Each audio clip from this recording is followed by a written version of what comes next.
আন্তর্জাতিক ক্রিকেটে বাংলাদেশের ২০২৬ সালটা শুরু হওয়ার কথা ছিল টি-20 বিশ্বকাপ দিয়ে, তবে নানা জটিলতায় সেই কালো অধ্যায় এখন অতীত।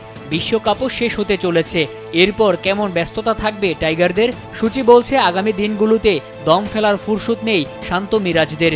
বছরের বিভিন্ন সময়ে ৫টি দল বাংলাদেশে খেলতে আসবে, যেখানে আছে অস্ট্রেলিয়া ও ভারতের মতো বড় নাম। শুধু ঘরের মাঠ নয়, অস্ট্রেলিয়া, দক্ষিণ আফ্রিকার মাটিতেও টাইগারদের জন্য আছে কঠিন পরীক্ষা। আগামী ১০ মাসে ঘরের মাঠে ৪ টেস্ট, ১২ ওয়ানডে ও ৯টি টি-20 খেলবে বাংলাদেশ, আর প্রতিপক্ষের ডেরায় খেলবে ৬ টেস্ট, ১১ ওয়ানডে ও ৬টি টি-20। কোন দল কবে আসছে আর বাংলাদেশ কখন সফর করবে, চলুন জেনে নেই। বাংলাদেশ বছরের প্রথম দ্বিপক্ষীয় সিরিজ খেলবে পাকিস্তানের বিপক্ষে। ২ দফায় ৩টি ওয়ানডে ও ২ ম্যাচের টেস্ট সিরিজ খেলতে ঢাকায় আসবে সালমান আগারা।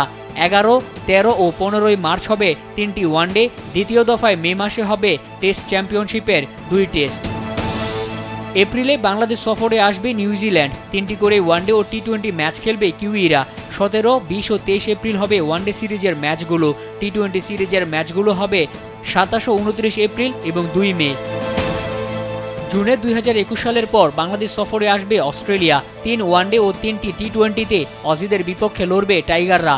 ৫, ৮ ও ১১ জুন মাঠে গড়াবে ওয়ানডে সিরিজ। ৩ ম্যাচের টি-20 সিরিজ হবে যথাক্রমে ১৫, ১৮ আর ২০ জুন। জুলাই আগস্টে জিম্বাবুয়ে ও আয়ারল্যান্ড সফরে যাবে বাংলাদেশ, যেখানে জিম্বাবুয়ের মাটিতে ২ টেস্ট ও ৫ ওয়ানডে খেলবে শান্তরা, আর আইরিশদের বিপক্ষে হবে ৩টি করে ওয়ানডে ও টি-20। এছাড়া আগস্টে ২ ম্যাচের টেস্ট সিরিজ খেলতে অস্ট্রেলিয়া সফর করবে বাংলাদেশ। নিরাপত্তা শঙ্কায় ভারতের টি-20 বিশ্বকাপ বয়কট করেছে বাংলাদেশ। তবে সেপ্টেম্বরে বাংলাদেশ সফরে আসবে ভারত। ৩টি ওয়ানডে ও 3টি টি-20 খেলবে ম্যান ইন ব্লুরা। অক্টোবর, নভেম্বরে 2টি টেস্ট খেলতে বাংলাদেশ সফরে আসবে ওয়েস্ট ইন্ডিজ।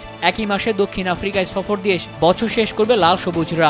প্রোটিয়া ডেরায় পূর্ণাঙ্গ এই সিরিজে 2 টেস্ট, 3 ওয়ানডে এবং 3টি টি-20 ম্যাচ খেলে দেশে ফিরবে ক্রিকেটাররা। ব্যস্ত সূচির টেস্ট ম্যাচগুলো আবার টেস্ট চ্যাম্পিয়নশিপের অংশ। এছাড়া ওয়ানডে সিরিজগুলোতে সর্বোচ্চটা দিয়ে নিশ্চিত করতে হবে ২০২৭ ওয়ানডে বিশ্বকাপে সরাসরি খেলার যোগ্যতা। মোহাম্মদ মাসুম, কালবেলা।